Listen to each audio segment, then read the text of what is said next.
Hi, my beautiful family. Welcome to Mr. Peter Stories. Before we dive in, I want to say a heartfelt prayer for our beautiful family. May we all be blessed with health, happiness, and strength. May we always support each other and spread love in everything we do. Dear Lord, we come before you with grateful hearts, asking for your continued blessings over this beautiful family. We pray for health, peace, and strength for each member, and for protection from any harm or negativity that may come our way. We ask that you bless our minds with wisdom, our hearts with love, and our lives with joy. May we continue to grow in faith, support one another through every trial, and be a light to those around us. Lord, please watch over Binta and grant her the healing and strength she needs during this time. We trust in your grace and hold on to the hope you provide. Amen. Now, how was the last story? Did you enjoy it? If you are satisfied with my work, type yes in the comments. Your support means the world to me. Binta is not feeling well at the moment, so please keep her in your prayers. We truly appreciate all your love. And have you told your friends and family about my work? Let's continue to grow together and share these beautiful stories. Let's begin with love. The late afternoon sun cast long shadows through the towering glass windows of Prince Industries, painting golden streaks across the pristine marble floor. Zara Sweet stood in the cavernous foyer, her reflection fractured across the polished surfaces surrounding her.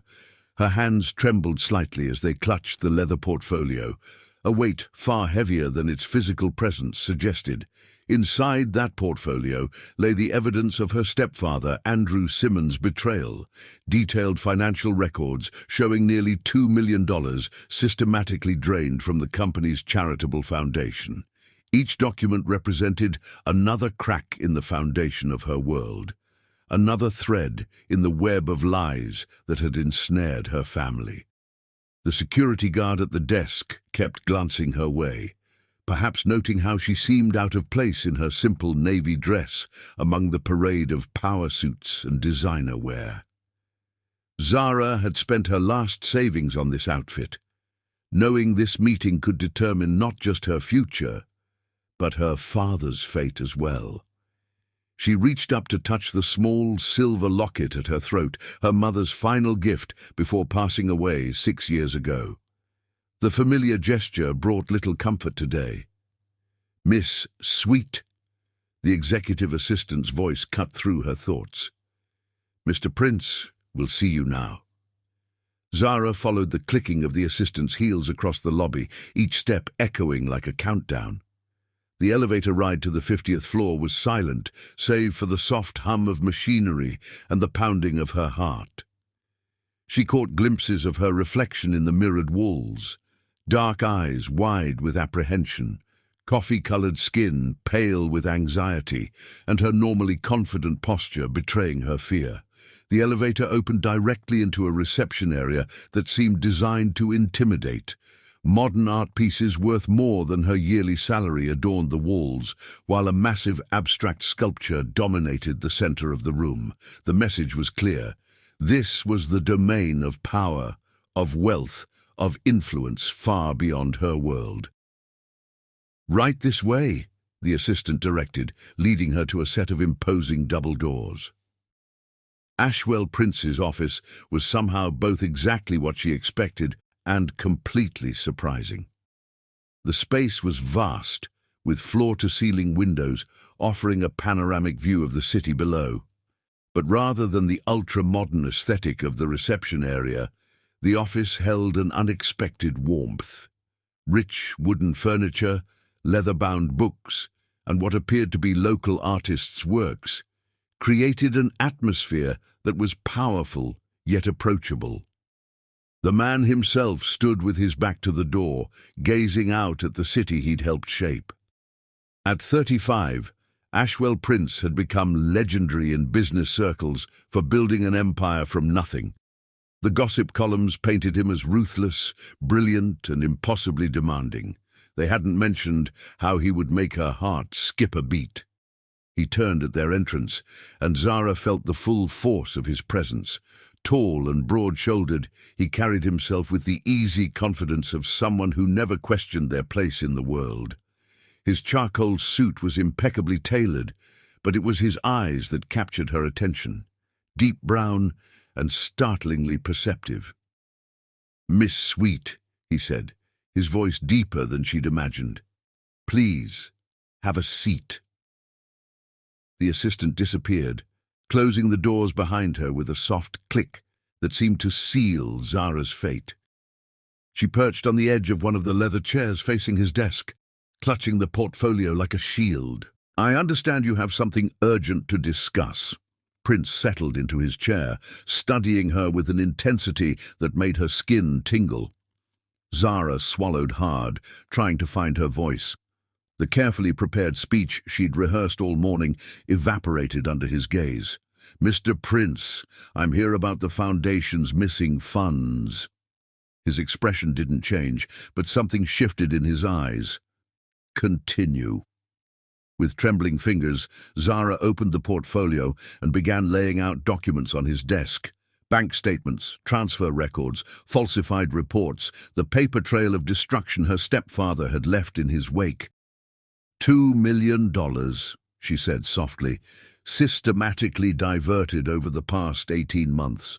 Prince picked up one of the documents, scanning it with practiced ease. "And you're bringing this to my attention because it was my stepfather, Andrew Simmons." The words felt like ashes in her mouth. "And because I want to make it right." He set down the paper, leaning back in his chair. "These funds were meant for children's education programs, medical assistance for families in need, community development projects. The damage done isn't just financial." "I know." Zara's voice cracked slightly.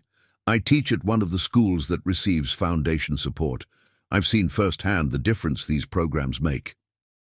Something flickered across Prince's face. Surprise, perhaps, or interest. "Yet you're here defending the man responsible?" "No." Zara straightened her spine, drawing on reserves of strength she didn't know she had. "I'm here to offer a solution. My stepfather has assets, properties. I have documentation of all of them. They can be liquidated to repay the foundation." "That's a start." Prince stood, walking to the window. The setting sun painted his profile in shades of gold and shadow.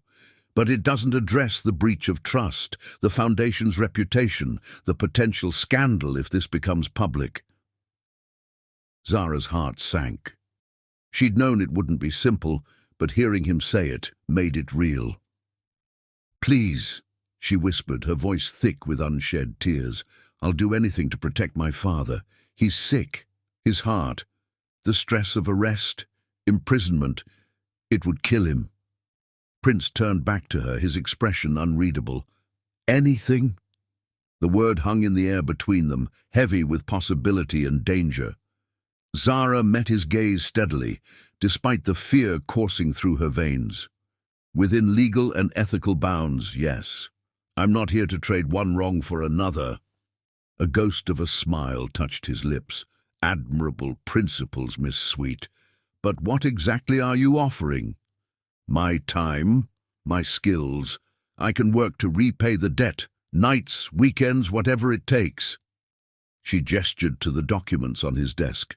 "I found all of this. I can help prevent it from happening again. Strengthen your security protocols, review procedures."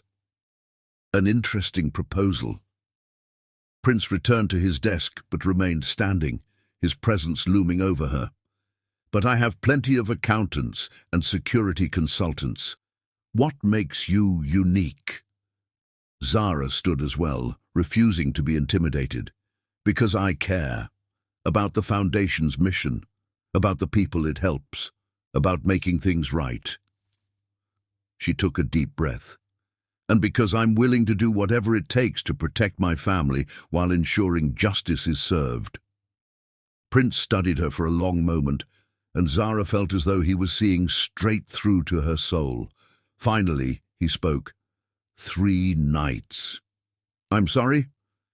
The foundation hosts 3 major charitable events in the next 2 weeks: galas, auctions, benefits, essential for maintaining donor relationships and public trust. He picked up one of the documents, turning it over in his hands.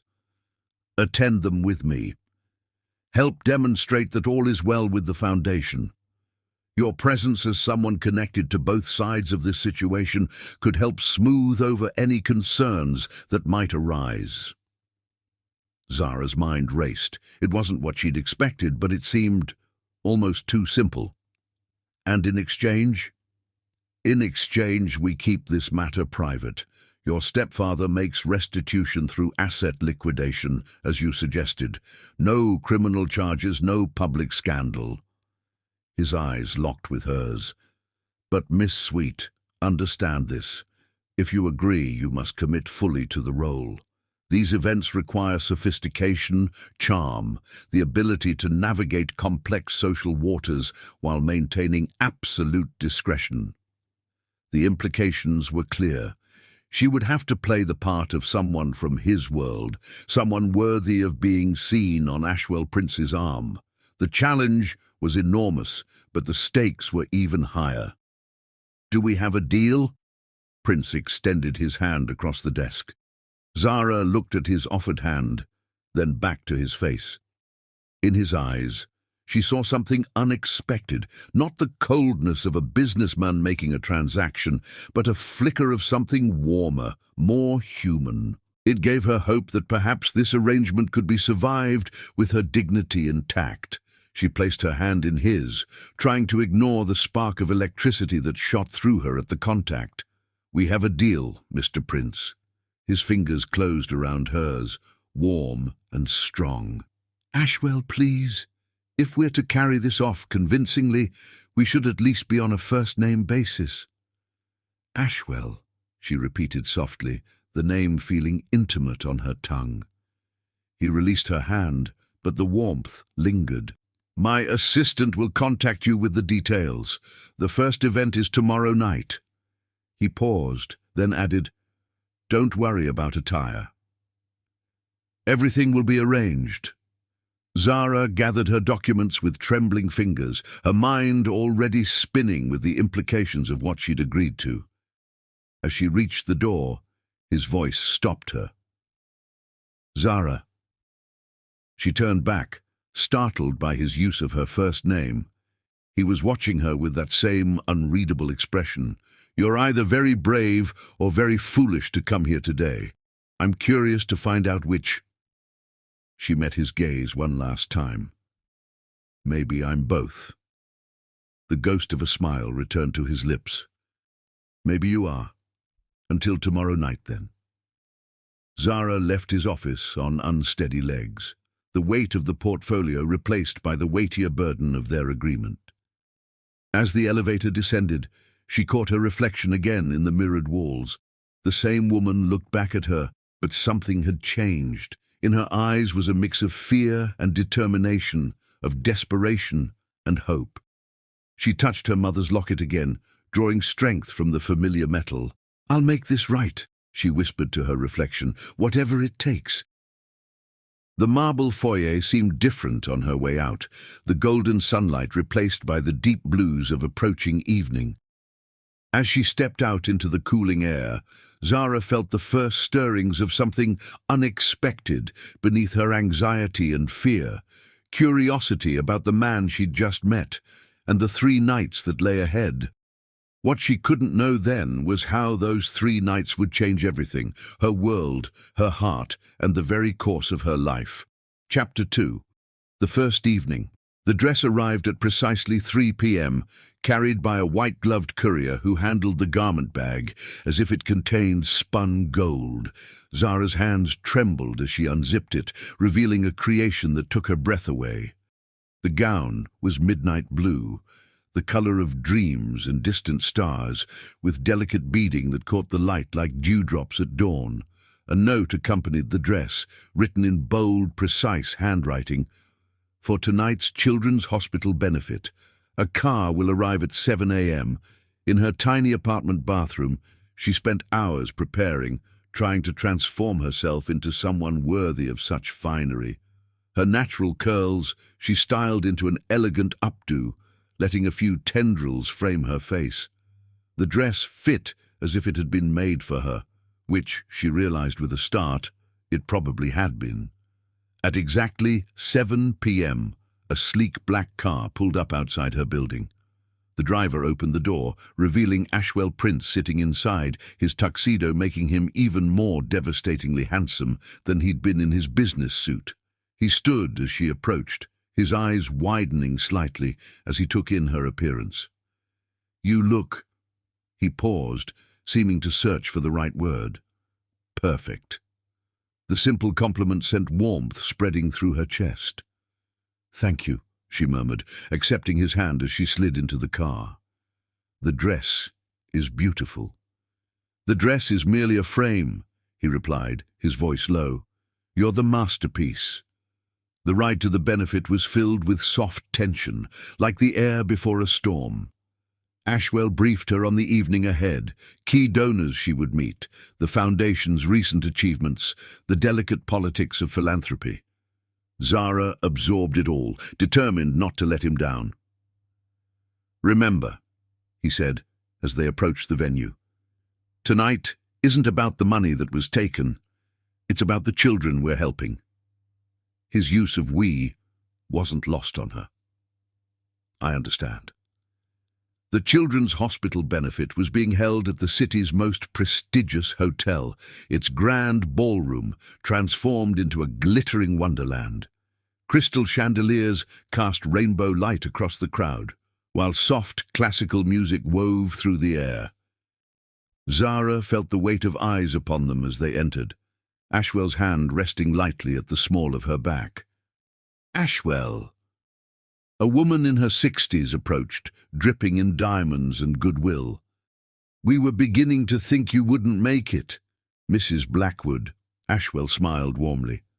"I wouldn't miss it. May I introduce Zara Sweet? She's one of our Foundation's most passionate advocates." Zara felt a surge of gratitude at his careful introduction, technically true, while revealing nothing of their complicated arrangement. She smiled and extended her hand. "It's wonderful to meet you. I was just reading about your work with the Pediatric Oncology Wing." Mrs. Blackwood's eyes lit up, and soon they were deep in conversation about the hospital's newest initiatives. Zara spoke from her heart about the children she taught who had benefited from the Foundation's medical assistance programs. She didn't have to fake her passion or her knowledge. This was her world, even if the glittering ballroom wasn't. As they moved through the crowd, Zara felt Ashwell's gaze on her frequently. Each time she successfully navigated a conversation or charmed another donor, she caught a flash of something in his eyes. Approval, perhaps, or surprise. During dinner, they were seated with the hospital's chief of pediatrics and several major donors. The conversation flowed easily, touching on everything from the latest medical technologies to the arts program Zara had helped establish at her school. "You never mentioned you were an artist," Ashwell murmured as the plates were being cleared. "There's a lot we don't know about each other," she replied softly. His eyes held hers for a moment longer than necessary. "I'm beginning to see that." After dinner came dancing. Ashwell led her onto the floor as the orchestra began a waltz. His hand was warm against hers, his other hand resting properly at her waist. They moved together as if they'd danced 1,000 times before.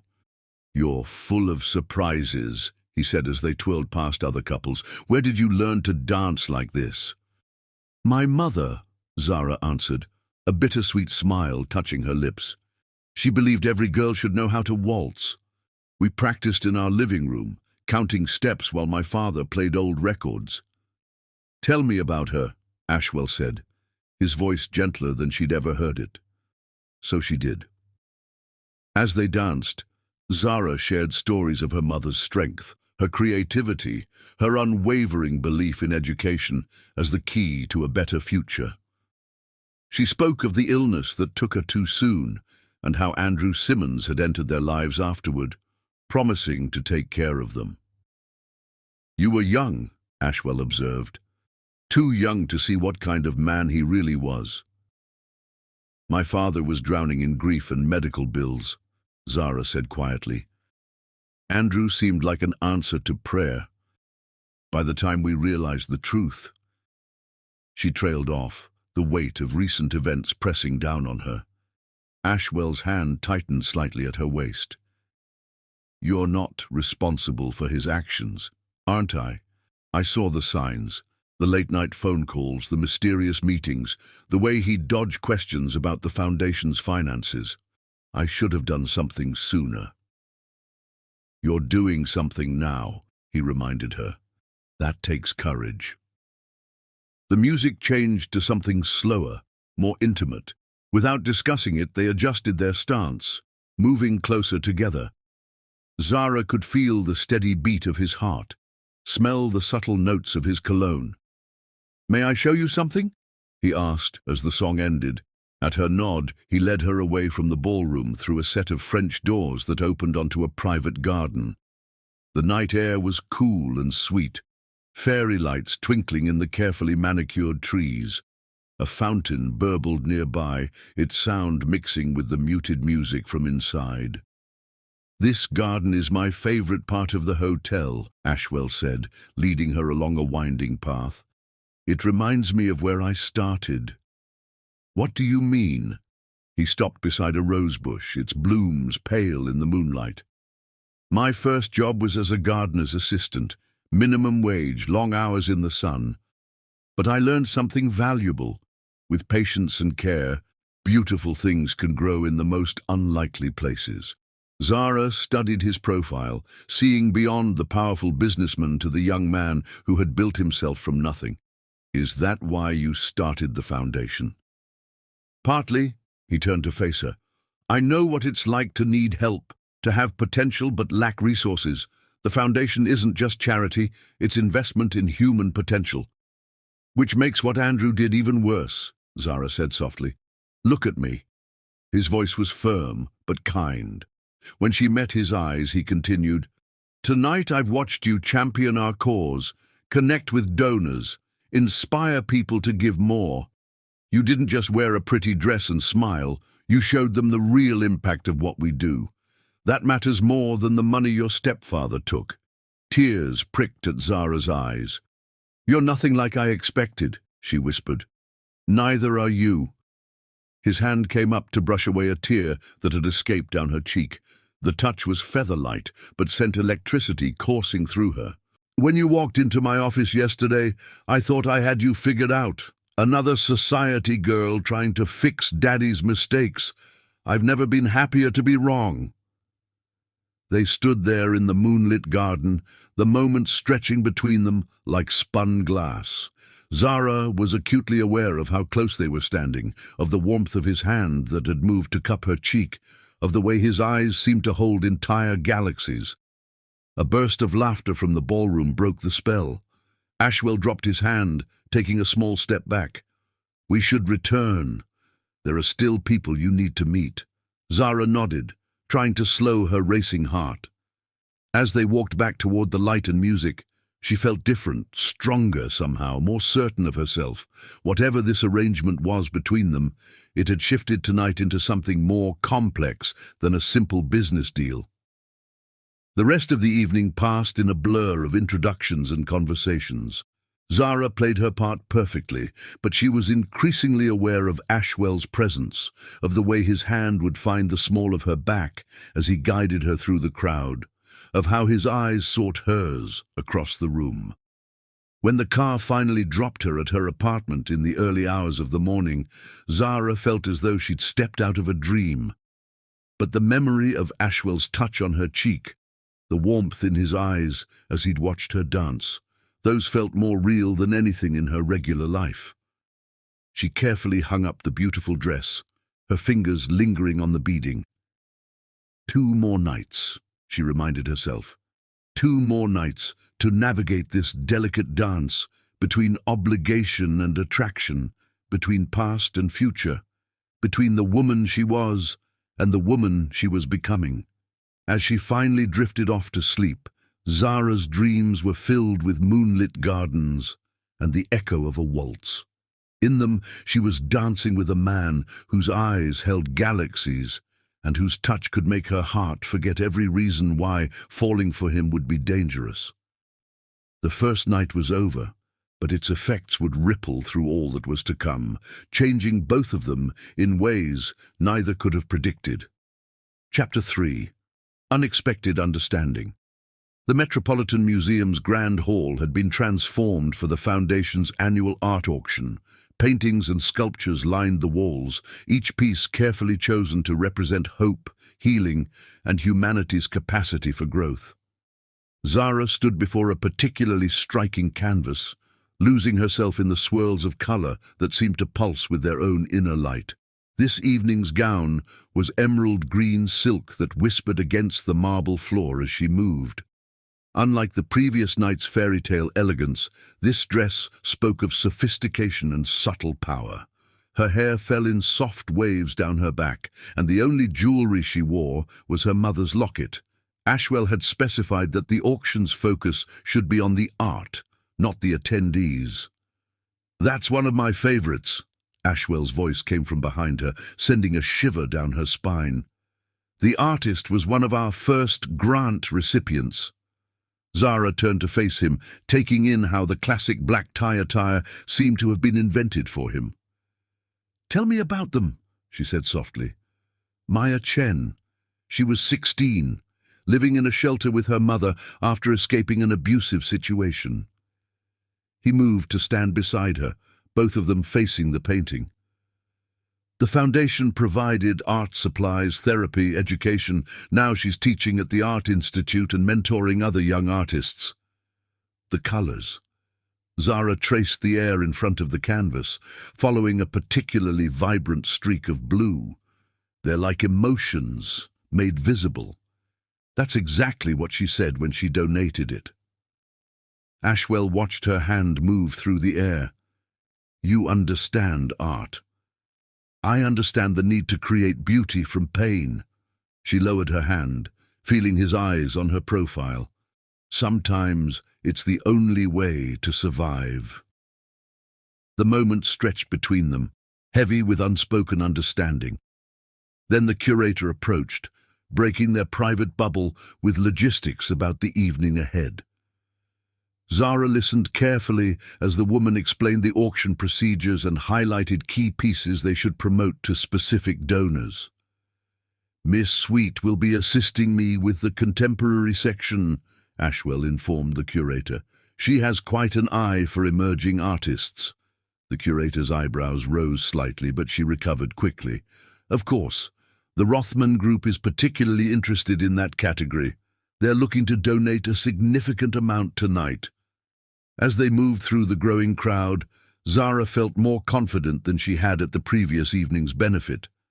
Art was a language she spoke fluently, having spent countless hours in museums during her college years, studying how different artists translated human experience into visual form. "The brushwork here," she explained to an interested couple, "shows the artist's journey from chaos to order. See how the strokes become more controlled as your eye moves across the canvas? It mirrors the Foundation's mission, helping people find their way from turbulence to stability." Ashwell, speaking with another group nearby, caught her eye and smiled. The warmth in his expression made her heart flutter. The auction itself was a masterclass in sophisticated fundraising. Ashwell worked the room with practiced ease, but Zara noticed how he always seemed aware of her location, how his body would angle toward her even when speaking to others. When she successfully convinced the Rothman Group to bid on 3 pieces by emerging artists, his hand found the small of her back, the touch sending warmth spreading through her body. During a brief lull, they found themselves in a quiet corner of the gallery. "You're remarkable," Ashwell said softly. "Everyone's enchanted by you." "I'm just being honest about the art," Zara demurred. "These pieces speak for themselves." "It's more than that." He turned to face her fully. "You see the story behind each piece, the humanity in the brushstrokes. It's rare to find someone who looks beyond the surface. Their eyes met, and Zara felt the air between them charged with possibility. Sometimes, she said carefully, beautiful things hide painful truths. Like you? The question was gentle but direct. Zara's breath caught. I'm not hiding anything. You know why I'm here. Do I? He stepped closer, his voice dropping lower. Because the woman I've spent these evenings with seems very different from the desperate daughter who walked into my office. Maybe I'm both, she whispered, echoing her words from their first meeting. Maybe we all have different sides, different stories. Tell me one of yours, he suggested, leading her to a secluded alcove where a small sculpture garden created an intimate space. Something real. Zara touched her mother's locket, drawing strength from its familiar presence. When I was younger, before my mother got sick, we used to visit this small gallery in our neighborhood. The owner would let me sit for hours, sketching the paintings. I wanted to be an artist then. What changed? Reality, medical bills, the need for a steady income. She smiled sadly. Teaching art to children became my compromise, a way to keep the dream alive while being practical. And now, do you still create? Sometimes, late at night when I can't sleep. She looked down at her hands. I have a drawer full of sketches I've never shown anyone. I'd like to see them someday, Ashwell said quietly. The simple statement, the assumption of a future beyond their three-night arrangement, made Zara's heart race. Your turn, she said, trying to steady herself. Tell me something real about you. He was quiet for a moment, considering. When I was building the company, I lived in my car for 6 months, showered at a gym, worked out of public libraries, wore the same 3 suits rotated carefully to maintain appearances. Every morning, I'd park outside this museum and watch people going in and out, promising myself that someday I'd be able to walk through those doors without counting the cost of admission. Zara studied his face, seeing beyond the polished exterior to the hunger and determination that must have driven him. That's why you started the foundation. Partly. He smiled slightly. I remember what it's like to have potential, but lack resources. To know you could achieve something if you just had a chance. His expression darkened. Which is why your stepfather's actions hit so hard. That money wasn't just numbers on a page, it was opportunities stolen from people who needed them. Shame washed over Zara. I'm so sorry, she whispered. No. His hand caught her chin, gently forcing her to meet his eyes. We've been through this. You're not responsible for his choices. But I am responsible for making it right, she insisted. Is that all this is to you? Making things right? The question hung in the air between them, heavy with implication. Zara's heart pounded as she realized how close they were standing, how his hand had moved from her chin to cup her cheek, how his eyes seemed to draw her in like gravity. She started, but was interrupted by the curator calling for Ashwell's attention. A major donor needed his input on a bidding war that had broken out over one of the showcase pieces. The moment shattered like spun glass. Ashwell dropped his hand, though his eyes lingered on her face. We should get back. The rest of the evening passed in a blur of heightened awareness. Every accidental touch, every shared glance, every moment their paths crossed seemed charged with new meaning. And Zara found herself watching him when he wasn't looking, the way he commanded attention without seeking it, how his smile would soften when speaking about the foundation's work, the genuine interest he showed in every person he spoke with. As they worked the room, she began to notice little things she hadn't before. How he always positioned himself between her and large groups, creating a buffer of space when she seemed overwhelmed. How he would subtly guide conversations away from topics that made her uncomfortable. How his hand would find her elbow or the small of her back, not possessively, but supportively. The auction was a tremendous success, raising more than double the previous year's total. As the evening wound down, Zara found herself back in front of Maya Chen's painting, letting its swirling colors calm her racing thoughts. "Still your favorite?" Ashwell asked, appearing beside her. "It reminds me of something my mother used to say," Zara replied, "that art isn't about making pretty pictures, it's about making people feel less alone." "Your mother sounds like a wise woman." "She was." Zara touched her locket. "She would have liked you, I think." The simple statement seemed to affect him deeply. They stood in companionable silence for a moment before he spoke again. "The car's waiting. May I drive you home?" The ride was quiet, filled with unspoken words and lingering glances. When they pulled up to her building, Ashwell got out to open her door, helping her from the car with a gentleman's grace. "Thank you," she said softly, "for trusting me with tonight. Thank you for proving my trust well placed." He paused, then added, "One more night." The reminder of their arrangement sent a pang through her chest. "One more night," she echoed. He reached out, tucking a strand of hair behind her ear, his fingers lingering for just a moment against her skin. "Sleep well, Zara." She watched the car disappear into the night, her skin still tingling where he had touched her. Inside her apartment, she carefully hung up the emerald dress, trying not to think about how empty her closet would look when these borrowed pieces of glamour were gone. As she got ready for bed, Zara caught her reflection in the mirror and barely recognized herself. It wasn't the sophisticated makeup or the elegant hairstyle, it was the look in her eyes, the way she held herself, as if something fundamental had shifted in her core. She pulled out her sketchbook for the first time in months, letting her pencil trace the lines of memory, the curve of his smile, the strength in his hands, the warmth in his eyes when he looked at her. The drawing took shape under her fingers, becoming more than just a portrait. It was a confession in graphite and shadow, a truth she wasn't ready to speak aloud. One more night, she thought as she finally drifted off to sleep. One more night to pretend this could be real, that she could belong in his world of art and elegance and possibility. One more night before reality reclaimed her, before she had to remember who she really was and why she was really there. But as she dreamed, her mind replayed the moment in the sculpture garden, the feeling of his hand on her cheek, the question in his eyes that she hadn't had the chance to answer. And in her dreams, she was brave enough to tell him the truth, that this had become about so much more than making things right. Chapter 4. A Growing Connection.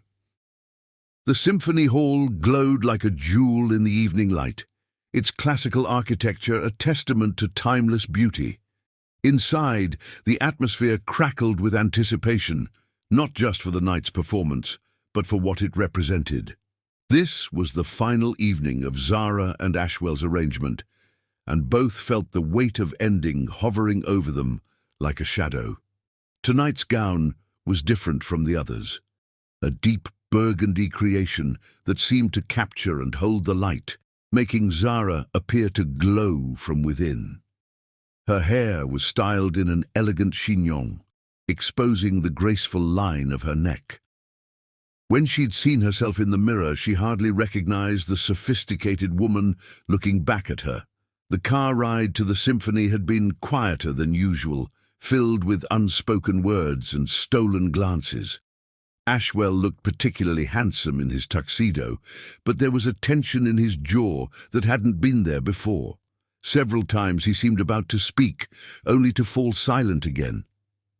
Now, as they made their way through the grand foyer, Zara was acutely aware of his hand at the small of her back, of how natural it felt to walk beside him, of how many eyes followed their progress. In just 3 nights, they had become a recognized pair in this glittering world of philanthropy and power. "The program tonight is particularly special," Ashwell murmured as they greeted various Foundation board members. Tchaikovsky's Symphony No. 6, the Pathétique. It was his final symphony, written from the depths of his soul. "I know it," Zara replied softly. "My mother used to play recordings while she painted. She said it was like listening to a heartbreaking in the most beautiful way possible." His hand tightened slightly at her waist. "You continue to surprise me." Before she could respond, they were approached by an elegant older couple, the symphony's primary patrons. Zara watched as Ashwell smoothly engaged them in conversation about the Foundation's new music education initiative, providing instruments and lessons to underprivileged children. "Actually," he said, drawing her into the conversation, "Zara has been instrumental in implementing the program at her school. The results have been remarkable." Zara found herself describing how music had transformed some of her most troubled students, giving them a voice and a purpose. As she spoke, she felt Ashwell's eyes on her, saw the warmth in his expression when she glanced his way. The lights flickered, signaling that it was time to take their seats. Their box was perfectly positioned, offering an intimate view of the orchestra while maintaining a sense of privacy. As they settled in, Zara became aware of how close they were sitting, of how their arms brushed whenever either of them moved. The first notes of the symphony filled the hall, rich and deep, full of longing. Zara closed her eyes, letting the music wash over her. When she opened them again, she found Ashwell watching her instead of the orchestra, an intensity in his gaze that made her breath catch. Slowly, deliberately, he reached for her hand where it rested on the armrest between them. His fingers interlaced with hers, the touch sending electricity through her veins. They sat like that through the first movement, connected by this simple point of contact, neither willing to break the spell. During the intermission, they remained in their box, speaking in low voices about everything and nothing. Their favorite composers, childhood memories, dreams they'd held close to their hearts. It was the most personal conversation they'd had, yet it felt as natural as breathing. "My father used to say that music was God's way of reminding us we're not alone," Zara said, leaning against the balcony rail. "That no matter what we're feeling, someone else has felt it too, strongly enough to turn it into song." "Wise man," Ashwell replied, standing close enough that she could feel the warmth radiating from his body. "Is that why you fought so hard to keep the arts program at your school?" "Partly." She turned to face him. "Art, music, they're not luxuries. They're lifelines.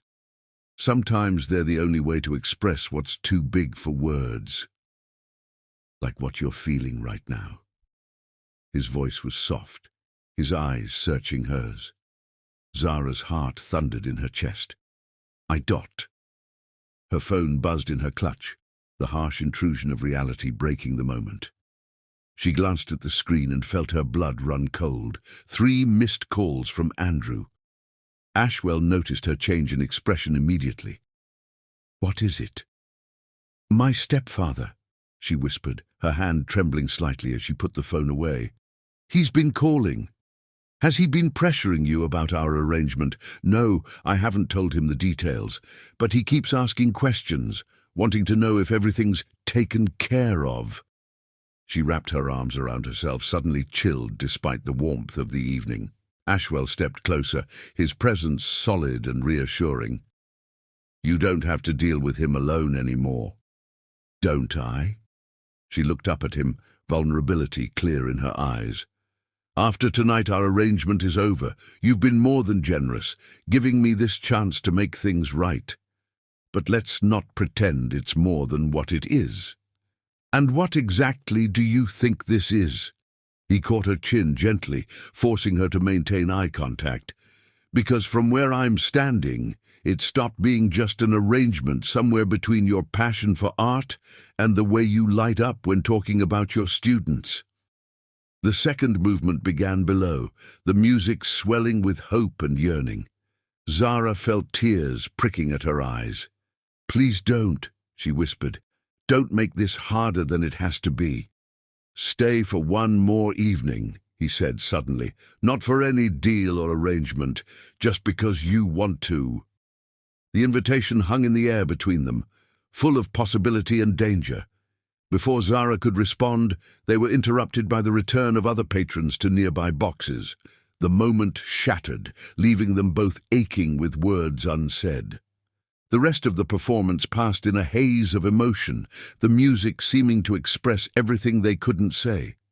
During the famous Adagio Lamentoso, Zara felt tears sliding down her cheeks. Without a word, Ashwell offered his handkerchief, his fingers brushing hers in a touch that felt like a promise. As the final notes faded away, the audience erupted in applause. But Zara and Ashwell remained still, caught in their private world of unspoken feelings and impossible choices. The drive home was filled with electric silence. When they reached her building, Ashwell got out to open her door as always, but this time he kept hold of her hand after helping her out of the car. "Think about what I said," he murmured, his thumb tracing circles on her palm. "One more evening. No expectations. No arrangements, just us." Zara looked up at him, seeing the sincerity in his eyes, the hopeful vulnerability that matched her own. "I'll think about it," she promised softly. He raised her hand to his lips, pressing a gentle kiss to her knuckles. The gesture was old-fashioned, romantic, and it made her heart skip several beats. "Good night, Zara sweet," he said, his voice rich with unspoken emotion. She watched the car disappear into the night, her hand still tingling where his lips had touched it. Inside her apartment, she carefully hung up the burgundy gown, trying not to think about how it might be the last such dress she would ever wear. As she was getting ready for bed, her phone buzzed again. Andrew. This time, she let it go to voicemail, not wanting his voice to taint the memory of this evening. But his persistence left her uneasy, a dark cloud threatening the dreamlike quality of the past 3 nights. Sitting at her small desk, Zara pulled out her sketchbook and began to draw. The images flowed from her pencil. Ashwell's profile in the symphony box, their clasped hands, the way he looked at her when he thought she wouldn't notice. Each sketch was a memory, a moment she wanted to preserve before reality reclaimed her. The last drawing was different, a self-portrait of sorts, showing her as she appeared tonight in the burgundy dress, but with shadows creeping in at the edges of the page. It captured exactly how she felt, caught between 2 worlds, between who she was and who she could be, between duty and desire. As she finally lay down to sleep, Zara's mind whirled with possibilities. Ashwell's invitation echoed in her thoughts, tempting her with the promise of more evenings, more shared glances, more of this connection that had grown between them like a delicate flower pushing through concrete. But Andrew's missed calls weighed on her conscience, reminding her of obligations and consequences. Everything had a price. She knew that better than most. The question was, what would be the cost of following her heart? Her dreams that night were a chaos of music and memory, Tchaikovsky's symphony weaving through scenes of the past 3 evenings, each moment tinged with both joy and melancholy. And through it all, Ashwell's voice asking her to stay, offering her a choice she never thought she'd have. What she couldn't know, as she finally drifted into deeper sleep, was that forces were already in motion that would make her decision for her, forces that would test not just their growing feelings, but everything they thought they knew about trust, truth, and the price of freedom. Chapter 5. The Breaking Point. The evening that should have been their 4th together dawned grey and threatening, as if the weather itself sensed the turning point ahead. Ashwell spent the day distracted, checking his phone more often than he had in years, hoping to see a message from Zara confirming she would join him that night. The restaurant he'd chosen was intimate, far from the glittering social scenes of their previous evenings. A small Italian place in the historic district, where the chef still made pasta by hand and the wine cellar held secrets passed down through generations. He'd requested a private corner table, wanting no distractions from what he hoped would be the beginning of something real. But as 7 o'clock came and went, the carefully chosen bottle of Barolo remained unopened, the candles burning lower with each passing minute. Ashwell felt something he hadn't experienced in years, genuine anxiety. His fingers drummed against the pristine white tablecloth as he checked his phone for the 100th time. No messages, no calls, nothing. By 8, concern had overtaken disappointment. This wasn't like Zara. Even if she decided not to pursue whatever was growing between them, she would have let him know. She was too considerate, too honest, to simply disappear. The drive to her apartment was tense, his usual calm replaced by a growing sense of unease. The doorman recognized him immediately, but his expression only deepened Ashwell's worry. "Miss Sweet left early this morning, sir," he said, shifting uncomfortably. "There was an incident. Her stepfather came by." Ashwell's blood ran cold. "What kind of incident?" "There was shouting.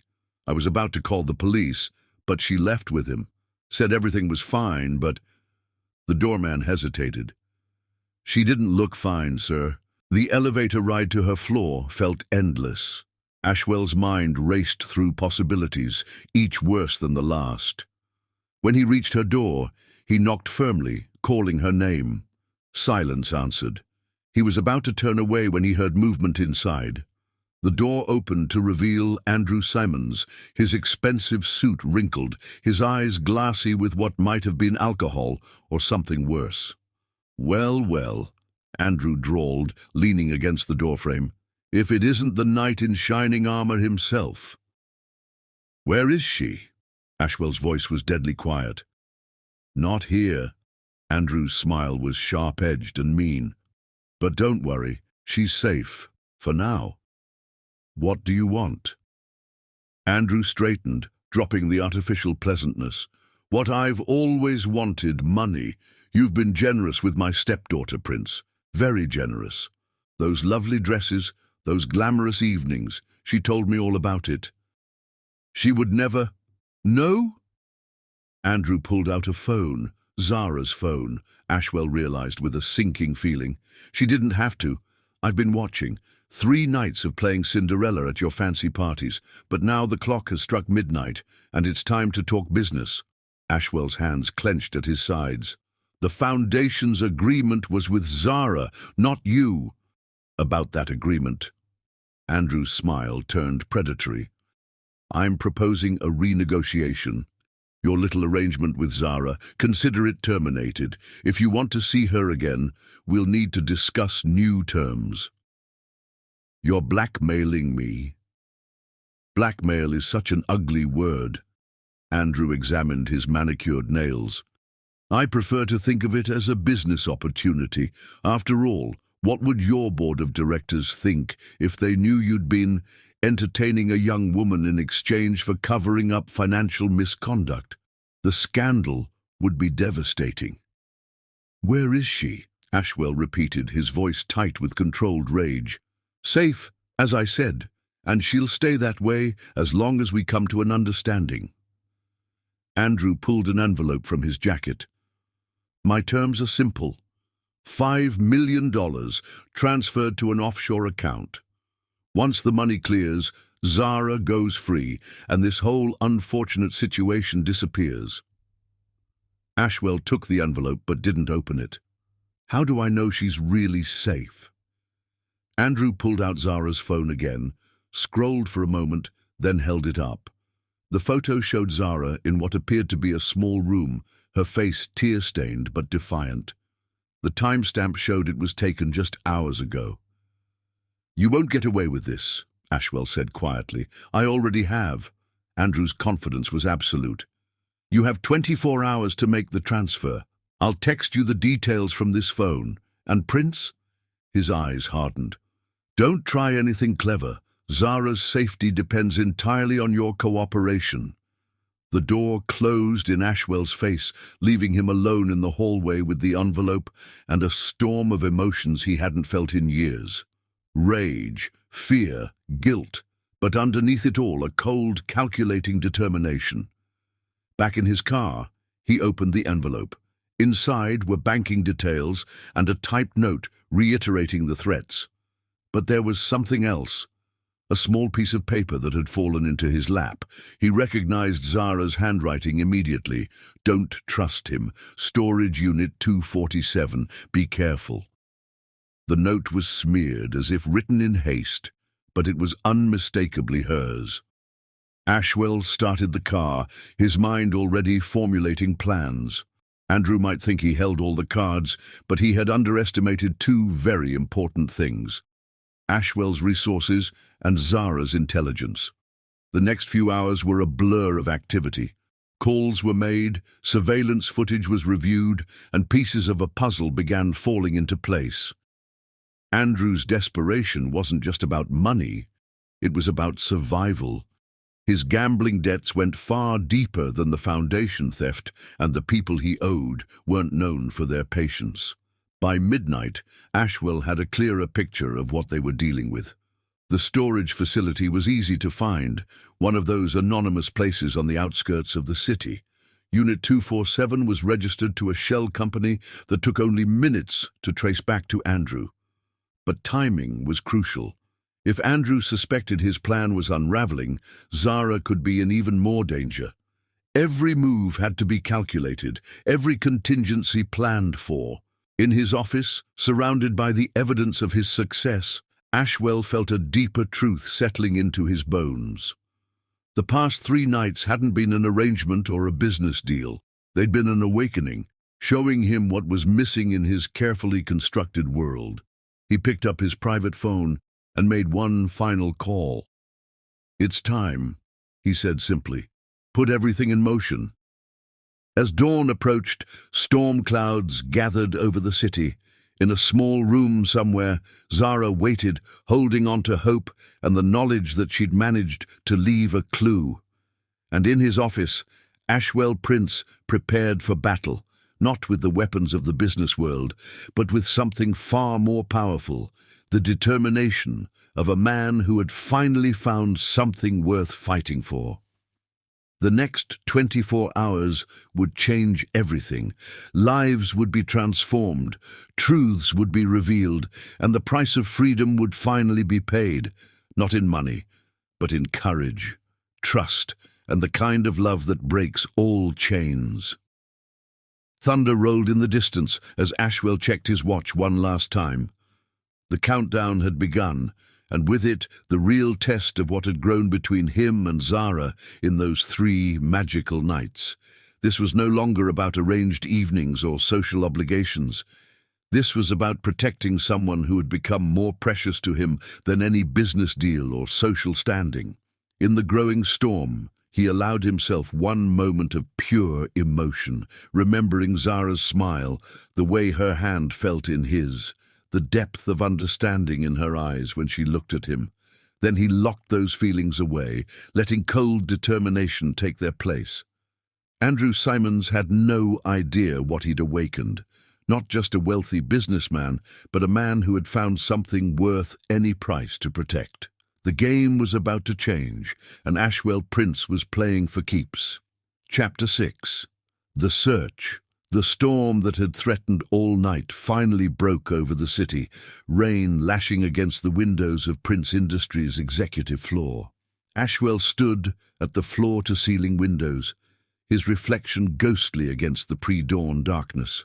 Behind him, his office had been transformed into a command center, multiple screens displaying surveillance footage, financial records, and a complex web of Andrew Simmons connections. "Sir," his head of security, James Chen, approached with a tablet. "We've got something from the storage facility's cameras." The footage was grainy, but clear enough to show Andrew's car arriving early that morning, Zara in the passenger seat. She appeared conscious, but distressed. More telling was the second car that arrived minutes later, a black SUV with tinted windows and no plates. Run facial recognition on the driver, Ashwell ordered, studying the blurry figure that emerged briefly from the SUV. And get me everything on Andrew's gambling contacts from the last 6 months. His private investigator, Maya Rodriguez, was already pulling up records. His debts go deeper than we thought, she reported, fingers flying over her keyboard. He owes money to the Constantine family. Ashwell's jaw tightened. The Constantines were notorious in the city's underground, loan sharks who had graduated to more sophisticated forms of financial crime. If they were involved, the situation was even more dangerous than he'd feared. There's more, Maya continued. Andrew's been moving money through a series of shell companies.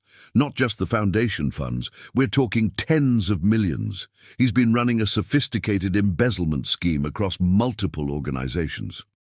The foundation was just the tip of the iceberg, Ashwell murmured. Zara had no idea. Sir? His assistant appeared with a burner phone. It's time for the scheduled check-in. Ashwell took the phone, his expression hardening. The call connected after one ring. Right on time. Andrew's voice was smug. Have you had a chance to consider my offer? I'm transferring the money now, Ashwell replied coldly. But I want proof Zara's okay. So concerned for my stepdaughter's welfare. Andrew chuckled. Don't worry, she's fine. A bit upset about missing your romantic evening, but she'll get over it. In the background, Ashwell could hear faint movement, what might have been a muffled voice. Let me speak to her. All in good time. First, the money. It's being processed. International transfers take time, even for me. Ashwell nodded to Maya, who was tracing the call. But Andrew, understand something. If anything happens to her, there won't be anywhere in the world you can hide. Threats don't become you, Prince. Andrew's voice hardened. Remember who holds the cards here. One word from me, and your precious reputation is ruined. The noble philanthropist, caught in a sordid scandal with an employee's daughter. The press would have a field day. You really think I care about scandal right now? No, Andrew admitted, but you care about her, and right now her safety depends entirely on your cooperation. I'll call again in 2 hours. Have the money ready. The line went dead. Maya looked up from her computer. We got it.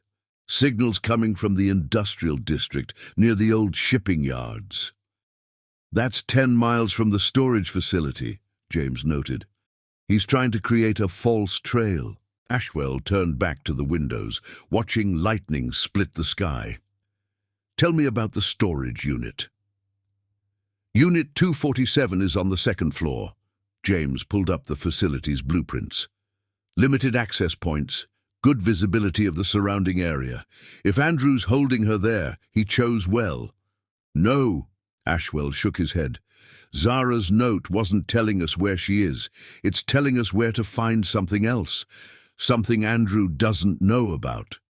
Understanding dawned on Maya's face. Evidence. She's been gathering it for months, Ashwell confirmed. Protecting herself, building a case. The storage unit is where she kept it all. We can have a team there in 20 minutes, James offered. No, Ashwell grabbed his coat. I'm going myself. Andrew's watching the building. If he sees a tactical team, we lose our advantage. Sir, it's not safe. Have a team on standby, Ashwell cut him off. But stay out of sight. Maya, keep working on those financial records. I want to know every account, every transaction. James, get me blueprints of all properties owned by the Constantine family in the industrial district. The storm had intensified by the time Ashwell reached the storage facility. Rain drummed against his car's roof as he surveyed the area, noting the security cameras' positions. The facility was quiet at this hour, most of the lights off except for the essential safety illumination. Using the code he'd obtained from the facility's database, he entered through a side door, taking the stairs rather than the elevator. Unit 247 was halfway down a dimly lit corridor, its padlock identical to all the others. The lock's combination came from Zara's phone records, the last 4 digits she'd dialed before Andrew took her. Inside, the unit was meticulously organized. Boxes lined the walls, each labeled with dates and categories, but it was the laptop sitting on a small desk that caught his attention.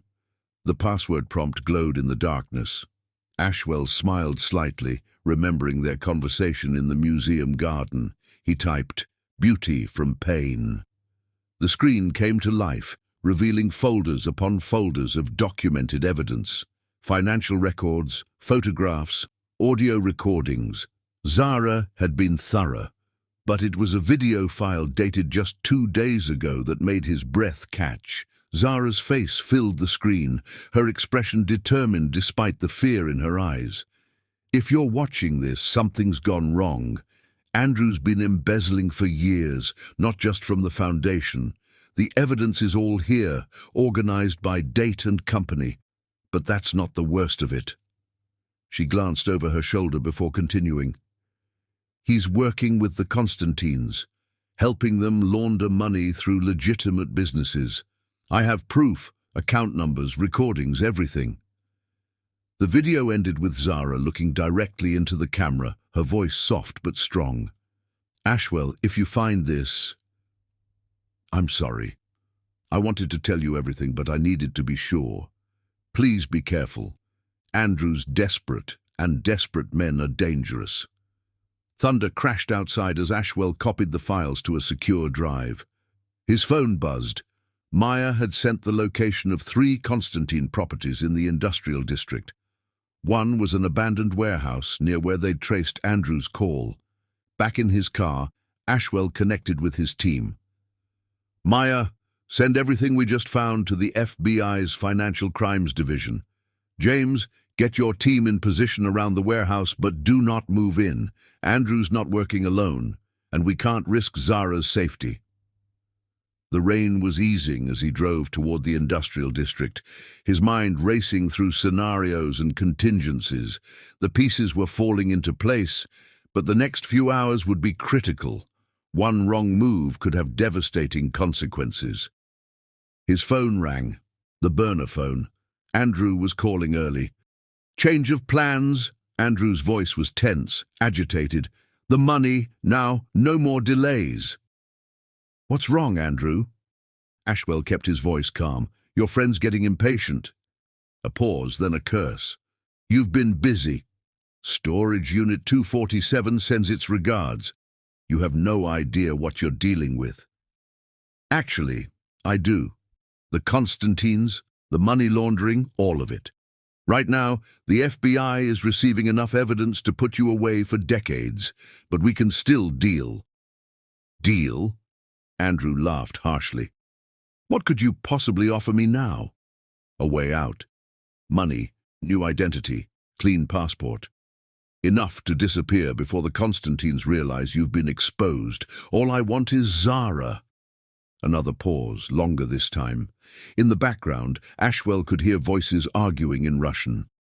"1 hour, Andrew finally said. "The warehouse at Pier 17. Come alone, bring proof of the transfer. And Prince, no police, or she dies." The line went dead. Ashwell immediately contacted his team. "Did you get that?" "Warehouse is confirmed," James replied. "Thermal imaging shows 4 heat signatures inside, 1 stationary, likely Zara." "Have the FBI move in as soon as we have her," Ashwell ordered. "But no one moves until my signal. Everything depends on timing now." The warehouse loomed ahead, a dark mass against the lightening sky. As Ashwell parked, he touched the inside pocket of his jacket, feeling the reassuring weight of what it contained. Then he stepped out into the drizzling rain, ready to face whatever came next. Behind him, the storm was finally breaking, dawn's first light piercing through the clouds. Somewhere in that warehouse, Zara was waiting. And this time, Ashwell Prince wasn't just fighting for justice or reputation. He was fighting for love. The real game was about to begin, and he intended to win. Chapter 7. Hidden Strength. The warehouse office where they held Zara was cold, the kind of deep chill that seeps into bones and settles there. She sat in a metal chair, her wrists bound with zip ties, but her mind was racing, calculating, planning. The burgundy dress from the symphony still hung in her closet, a reminder of what should have been. Instead, she wore jeans and a sweater, her hair falling loose around her face, a shield behind which she could observe without being noticed. Andrew paced the small space, his expensive shoes clicking against concrete, his usual polished demeanor cracking with each passing hour. Two men in dark suits stood by the door, speaking in low Russian. The fourth man, clearly the leader, sat at a desk watching Andrew with the patient menace of a predator. "She knows nothing," Andrew was saying, his voice tight with desperation. "She's just a teacher, for God's sake." The man at the desk, Victor Constantine, Zara had learned, smiled thinly. A teacher who managed to document 5 years of financial transactions, who created detailed records of our entire operation. "I think perhaps you underestimate your stepdaughter, Mr. Simons." Zara kept her expression neutral, but inside she felt a flicker of satisfaction. For years she had played the role they expected: the naive daughter, the dutiful teacher, someone to be underestimated and ignored. They never noticed her taking pictures of documents left carelessly on Andrew's desk, recording conversations during his late-night phone calls, building a case piece by careful piece. "Prince will pay," Andrew insisted. "He cares about her. You saw them together at the symphony." "Ah, yes, your little arrangement." Victor's smile turned cruel. 3 nights of playing Cinderella. "Tell me, Miss Sweet, did you enjoy your taste of luxury?" Zara met his gaze steadily. "It was never about luxury." "No?" He leaned forward. "Then what was it about?" "Justice." The word was quiet but firm. "Everything I did, every piece of evidence I gathered, was about bringing the truth to light." Victor's eyes narrowed. "And what truth is that?" "That my stepfather isn't just a thief, he's a coward who preys on the vulnerable. That your family doesn't just break kneecaps anymore. You break entire communities with your schemes." Zara straightened in her chair. "I know about the shell companies, the fake charities, how you use them to launder money through legitimate businesses. I know everything." The silence that followed was deafening. Andrew had stopped pacing, his face drained of color. The guards by the door shifted uneasily. Victor stood slowly, walking around the desk to study her more closely. "Impressive. But tell me, what did you hope to achieve? Surely you must have known how dangerous this information could be." "I hope to protect people," Zara replied simply. "The children who lost opportunities because you stole from charitable foundations. The small businesses destroyed by your loan shark operations. The families torn apart by your schemes. Noble goals." Victor's voice was soft, dangerous, but perhaps misguided. "You see, the world is not so simple as you imagine. There are necessary evils, compromises that must be made." "There's nothing necessary about stealing from children," Zara cut him off. "Nothing noble about destroying lives for profit." A sharp crack echoed through the room as Victor slapped her. Zara's head snapped to the side, but she didn't make a sound. When she turned back to face him, her eyes were blazing. "Hit me all you want," she said quietly. "It doesn't change the truth, and it doesn't change the fact that right now, everything I've gathered is being delivered to the authorities." Andrew stumbled forward. "What? No, that's impossible. The storage unit was exactly where I wanted it to be." Zara smiled slightly. "Did you really think I wouldn't have a backup plan? That I wouldn't make sure the truth came out no matter what happened to me?" Victor's face darkened. "You've been playing a very dangerous game, Miss Sweet." "No game," she replied. "Just justice. Something neither of you would understand." The burner phone on the desk rang, cutting through the tension. Andrew lunged for it, his hands shaking as he answered. "Prince?" "Yes, she's alive." "No, you listen to me." Victor snatched the phone. "Mr. Prince, your reputation precedes you. Yes, she's here, but I'm afraid the situation has become more complicated." Zara could hear the low murmur of Ashwell's voice through the phone, but couldn't make out the words. Her heart ached, remembering how different things should have been tonight. They should have been at that Italian restaurant he'd mentioned, sharing wine and stories, exploring the connection that had grown between them over 3 magical nights. Instead, she was here, watching her carefully laid plans come to fruition in ways she hadn't quite expected. The evidence was safe. She'd made sure of that weeks ago, creating multiple backups, setting things in motion that couldn't be stopped, but the human cost, the danger to those she cared about, that was the variable she couldn't fully control. 1 hour, Victor was saying into the phone. Pier 17, come alone. He ended the call and turned to the guards. Search the building again. Make sure we're secure. As the guards left, Victor fixed his gaze on Zara. A remarkable woman. It's almost a shame. That you'll have to kill me? Zara's voice was steady. Go ahead. It won't change anything. The evidence is already out there, and Ashwell won't stop until he brings you all down. Such faith in your Prince Charming. Victor smiled coldly. But tell me, what makes you think he cares about anything more than his reputation? The scandal of your involvement could ruin him. Because I know him, Zara said simply. Not the businessman, not the philanthropist. The man who grew up with nothing, who understands the value of truth and justice, the man who sees beyond surfaces to what really matters. How romantic. Victor's tone was mocking. And what exactly do you think really matters?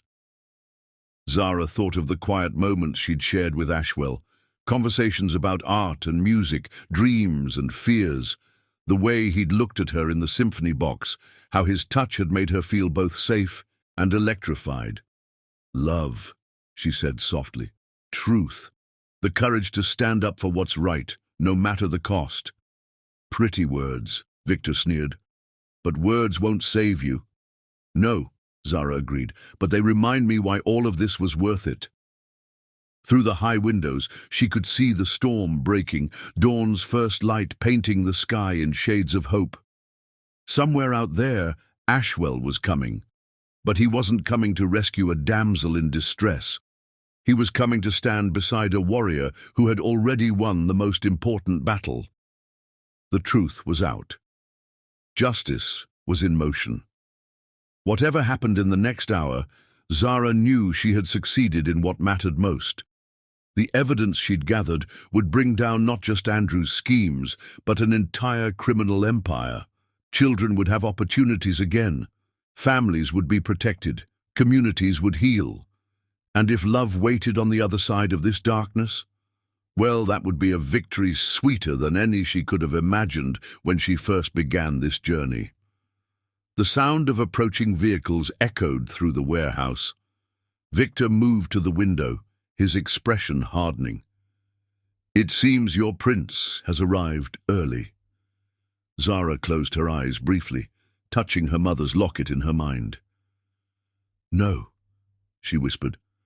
Not a prince. Just a good man who understands that some things are worth fighting for. The game was reaching its end, but Zara Sweet had played her part perfectly, and now all that remained was to see justice done. Whatever came next, she was ready. Chapter 8. Justice Unfolds Dawn painted the warehouse in shades of steel and gold as Ashwell Prince stepped from his car. The gravel crunched beneath his feet, each step measured and deliberate. In his hand, he carried a leather briefcase, the supposed ransom that would buy Zara's freedom. But in his pocket lay something far more valuable, a small data drive containing enough evidence to destroy an empire. Inside his ear, a nearly invisible communications device kept him connected to his team. James's voice came through clearly. 4 heat signatures on the 2nd floor. Ms. Sweet is in the northwest corner. FBI teams are in position.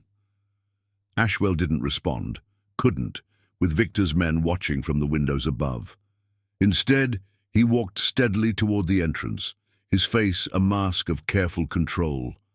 But inside, his heart thundered with a mixture of fear and determination.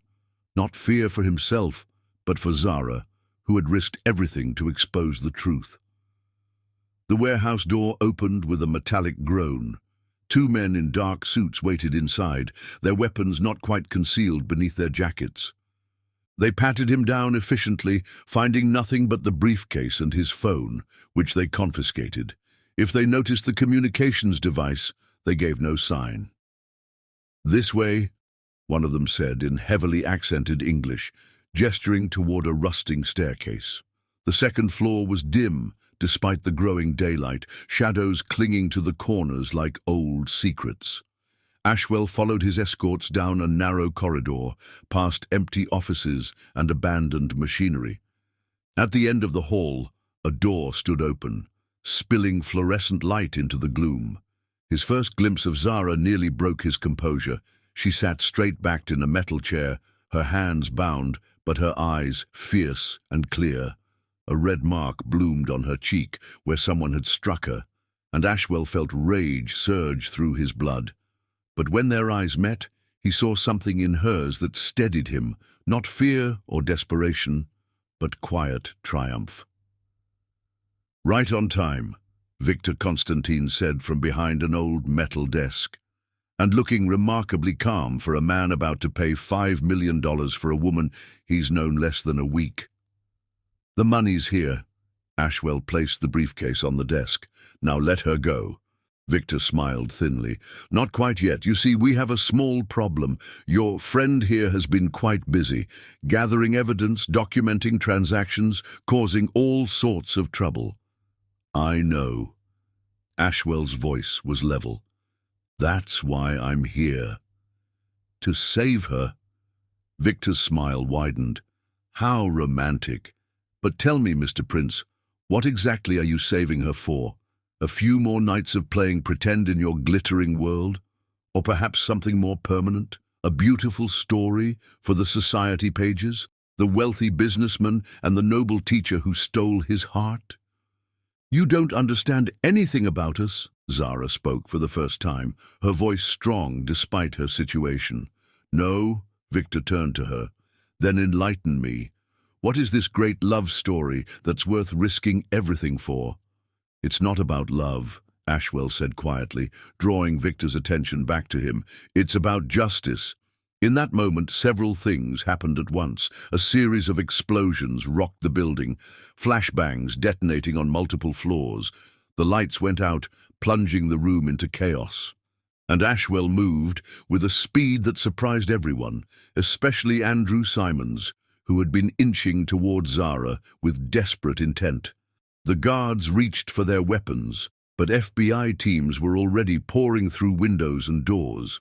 Victor lunged for his desk drawer, but found himself staring down the barrel of a gun, Ashwell's gun, which he'd retrieved from a hidden holster while everyone was distracted by the flashbangs. "Don't," Ashwell said softly.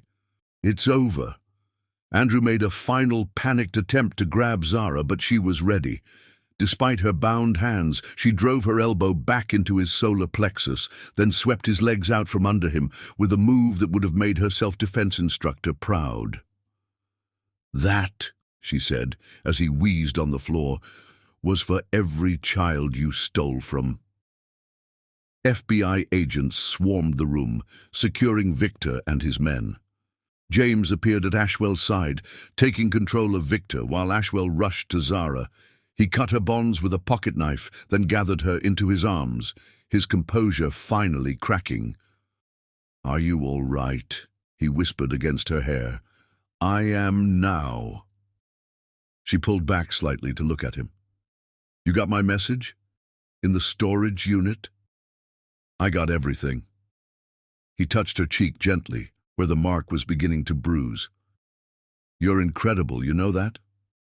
A bit reckless maybe, but incredible." "Reckless?" She managed a small laugh. "Says the man who just walked into a warehouse full of armed criminals." "I had backup." "So did I." Her eyes held his. "I knew you'd understand the clues. Knew you'd see the bigger picture. Around them, the FBI was leading their prisoners away. Andrew's protests echoed down the corridor, a pathetic sound that seemed to mark the end of an era.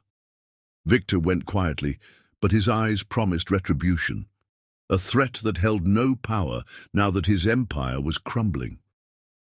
"The evidence?" Zara asked softly. "Being processed as we speak. Maya's working with the FBI's Financial Crimes Unit. The Constantine organization, Andrew's schemes, all of it. It's coming down." Relief flooded her face, followed quickly by exhaustion. She swayed slightly, and Ashwell tightened his hold on her. "Let's get you out of here," he said gently. "The FBI can take your statement later." But as they turned to leave, Zara stopped. "Wait." She walked back to Victor, who was being handcuffed by agents. "You asked what this story was really about. It's not about love, though I found that too. It's about courage. The courage to stand up to men like you who think money and power put you above justice." Victor's face contorted with rage, but before he could speak, she continued. "Every child who lost an opportunity because of your greed, every family destroyed by your schemes, they're going to get justice now. That's what makes this story worth telling." She turned back to Ashwell, who was watching her with a mix of pride and awe. Taking his offered hand, she let him lead her out of the warehouse and into the brightening day.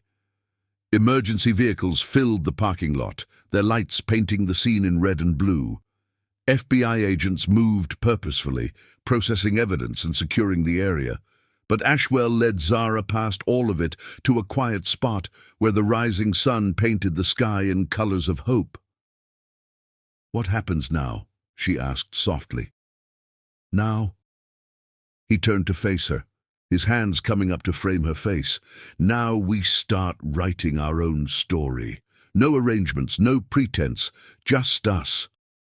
"Just us," she repeated, leaning into his touch. "I like the sound of that." "I should have told you sooner," he said, his voice rough with emotion. "Those 3 nights, they weren't about making things right or protecting reputations. They were about falling in love with the most remarkable woman I've ever met." Tears spilled down Zara's cheeks. "Even though I lied to you, used our arrangement to gather evidence?" "You never lied about what mattered." He wiped away her tears with gentle thumbs. "Every moment we shared was real. Every conversation, every dance, every look, that was all truth." "It was," she whispered. "I never expected. When I walked into your office that day, I thought I was making a deal with the devil. Instead, I found a partner, someone who understands that some things are worth fighting for." "And are we?" he asked softly. "Worth fighting for?" In answer, Zara rose on her tiptoes and kissed him. It was a gentle kiss, sweet with promise and healing, but underneath ran a current of passion that spoke of all the nights to come. When they finally parted, both were smiling. "I'd say that's a yes," Ashwell murmured. The sun had fully risen now, washing away the shadows of night and secrets. In the distance, sirens wailed and reporters gathered, hungry for the story of how one of the city's biggest criminal enterprises had been brought down. But here, in this quiet moment, none of that mattered.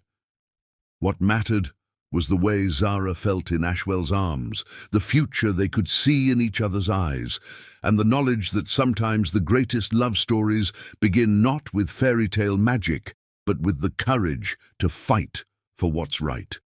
Justice had been served, truth had prevailed, and love, real, honest, hard-won love, had bloomed in the most unexpected of arrangements. Chapter 9. The Truth Emerges. The Prince Industries boardroom had never felt more solemn. Late afternoon sun slanted through the windows, illuminating the faces gathered around the massive table. FBI agents sat alongside corporate lawyers, their expressions grave as they pored over the mountain of evidence Zara had gathered. Zara herself sat beside Ashwell at the head of the table, her hand clasped firmly in his beneath its polished surface. The bruise on her cheek had faded to a shadow, but the determination in her eyes burned brighter than ever. "The scope of this operation is staggering," Special Agent Sarah Martinez was saying, spreading documents across the table. "Mr. Simons didn't just embezzle from the foundation. He created an entire network of fake charities and shell companies.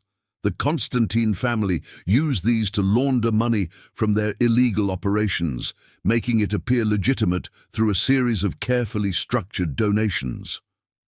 "How many other foundations were compromised?" Ashwell asked, his voice tight with controlled anger. "At least 12 that we've identified so far," another agent replied. "Children's charities, medical research foundations, educational trusts, anywhere money could be moved without attracting attention." Zara's grip on Ashwell's hand tightened. "The scholarship program at my school?" Agent Martinez nodded grimly. "One of their primary channels. They'd set up fake student accounts, divert the funds, then report the students as having dropped out or transferred. The real students never saw a penny of the money meant to help them." "That's why Marcus had to leave," Zara whispered, remembering a particularly bright student who disappeared mid-semester, and Sophia and David, all those kids who lost their chance because of him. Ashwell squeezed her hand, offering silent support. "What about the Constantine's other operations?" "We're uncovering links to everything from illegal gambling to extortion," Martinez explained. "But their real genius was in the financial manipulation. They weren't just criminals. They were destroying communities systematically, taking away opportunities from those who needed them most." "Show them the list," Zara said quietly. The agent pulled out a thick folder. Miss Sweet compiled detailed records of every student affected by the scholarship fraud. Names, dates, circumstances, everything we need to make this right. Ashwell looked at Zara with renewed amazement. "You tracked all of them?" "They weren't just numbers in a ledger," she replied, her voice strong despite the tears threatening to fall. "They were real people, with real dreams. Marcus wanted to be a doctor. Sophia was going to study engineering. David, he wrote the most beautiful poetry I've ever read." "We'll find them," Ashwell promised. "All of them. The foundation will make it right." "That's not all," Martinez continued, pulling out another file. "Miss Sweet also documented a pattern of similar operations in other cities. The Constantines were planning to expand, using the same template of compromised charities and fraudulent scholarships." The implications settled heavily over the room. This wasn't just about one foundation or one city.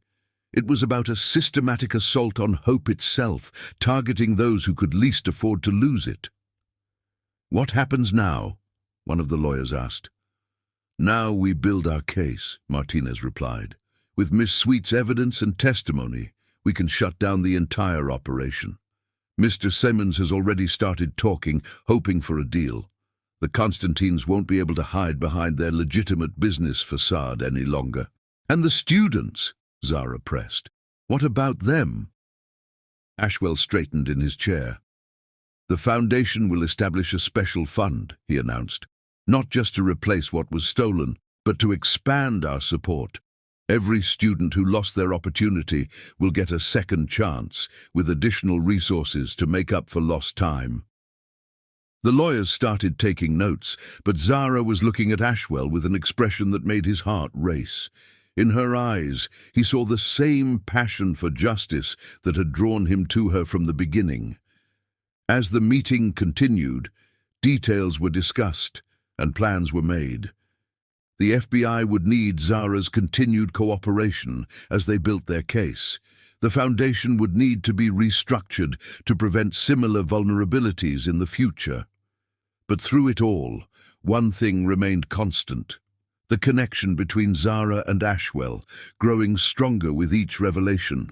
When the meeting finally ended, they remained in the boardroom, watching the sunset paint the city gold. Zara stood at the window, her arms wrapped around herself, lost in thought. "How did you do it?" Ashwell asked softly, coming to stand behind her. "How did you stay strong through all of this?" "I thought of them," she replied. "All those kids who just needed a chance.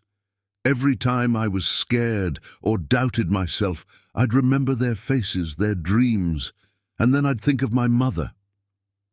"Tell me about her," he said, wrapping his arms around her waist. "She always said that true strength isn't about being fearless, it's about doing what's right even when you're terrified." Zara leaned back against his chest. "When she got sick, she made me promise to use whatever talents I had to make the world better. Teaching was my way of keeping that promise." "She'd be proud of you," Ashwell murmured, pressing a kiss to her temple. "So proud." "I hope so." Zara turned in his arms to face him.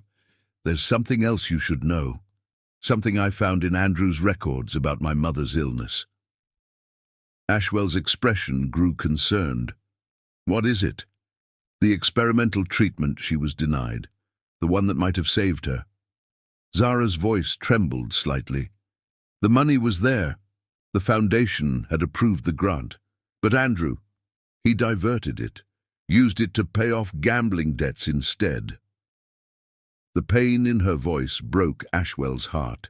He pulled her closer, letting her bury her face in his chest as tears finally fell. "He killed her," she whispered, "just as surely as if he'd done it with his own hands. And then he used her death to manipulate my father, to position himself to steal from other families, other mothers." "Listen to me," Ashwell said firmly, tilting her face up to his. "Your mother's legacy lives on in you, in your courage, your compassion, your determination to help others. Everything you've done, exposing the truth, protecting those students, bringing down this whole corrupt system, it's exactly what she would have wanted." "I couldn't have done it without you," Zara said softly. "Not just your resources or influence. Your belief in me, your understanding, even when I couldn't tell you everything, you trusted me." "Because I saw you," he replied simply, "not the role you were playing or the mask you had to wear, the real you, passionate, brilliant, unstoppable when fighting for what's right." Their lips met in a kiss that tasted of tears and triumph, of endings and beginnings. When they parted, both were smiling despite the emotional weight of the day. "So what now?" Zara asked, echoing her question from that morning. "Now we keep fighting," Ashwell answered. "Together. The foundation needs rebuilding, those students need finding, and there are probably other operations like this that need exposing." "Together," she repeated like a promise. "No more arrangements or pretense. No more hiding or playing roles. Just us." "Just us," he agreed. "And all the battles worth fighting." The city spread out below them, glowing in the last light of day. Somewhere out there, lives were already being changed by the truth they'd helped uncover. It wasn't a fairy tale ending. There was still work to be done, justice to be served, wounds to be healed. But as they stood together in the gathering dusk, Zara and Ashwell knew they'd found something rare and precious. A partnership forged in the fire of fighting for what's right, a love built on the foundation of shared values and mutual respect. The truth had emerged, not just about Andrew's schemes, but about the power of courage, the importance of justice, and the unexpected ways that love can bloom in the midst of struggle. Their story was just beginning, and the chapters ahead promised to be filled with purpose, passion, and the joy of making the world a little bit better.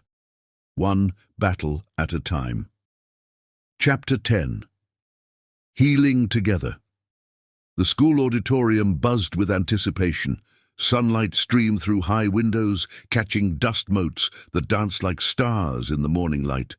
On stage, a string quartet of students tuned their instruments, new ones, provided by the restructured Foundation's music program. Zara stood in the wings, watching with tears in her eyes as Marcus, newly returned to school, adjusted his violin with careful hands. 6 weeks had passed since the warehouse confrontation, 6 weeks of testimony, reconstruction, and healing. The Foundation's special investigation had located most of the affected students, offering them not just restored scholarships, but additional support to make up for lost time. Today was a celebration of their return, a concert to mark new beginnings. "They sound amazing." Ashwell's voice came from behind her, warm and proud. "Hard to believe they've only been practicing together for a month." Zara turned to him, radiant in a simple blue dress. Music was always in their hearts. They just needed the instruments to let it out. He drew her close, pressing a kiss to her temple. These quiet moments of affection had become natural between them, their relationship deepening with each passing day. "Your mother would have loved this," he murmured. "She would have," Zara agreed softly. "Especially seeing Sophia back at the piano. That girl plays like she's speaking directly to angels." The mention of angels brought a shadow of memory, the truth about her mother's treatment, denied by Andrew's greed. But the pain was different now, tempered by purpose and the joy of helping others avoid similar fates. The audience began filing in. Parents, teachers, Foundation board members, and even some FBI agents who had worked the case. Agent Martinez sat in the front row, beaming as she recognized students she'd helped locate. The investigation was ongoing, but today was about celebration, not prosecution. "Are you ready?" Ashwell asked, noting how Zara's hands fidgeted with her mother's locket. "Almost." She turned to face him fully. "There's something I need to tell you first." His expression grew concerned. "What is it?" "I've been offered a position," she said carefully, "the new Director of Arts Education for the Foundation's youth programs. They want me to oversee the expansion of music and art therapy initiatives across all our partner schools." Joy bloomed across Ashwell's face. "That's perfect. You'd be amazing at—" He stopped, noting her hesitation. "What's wrong?" "I don't want anyone thinking I got the position because of us," she explained. "The Foundation's reputation is still healing. The last thing we need is accusations of favoritism." Ashwell took her hands in his. "The board made that offer because they saw what you did with the music program here, how you fought for these kids, tracked them down, gave them back their dreams. Our relationship has nothing to do with it." "You're sure?" "Absolutely." His smile turned mischievous. "Besides, technically you'd be reporting to the board, not me. I'm just the founder who happens to be madly in love with the most qualified candidate." Zara's heart skipped at his casual declaration of love. Though they'd grown closer each day, neither had said the words explicitly until now. "Madly in love, "Completely." He drew her closer.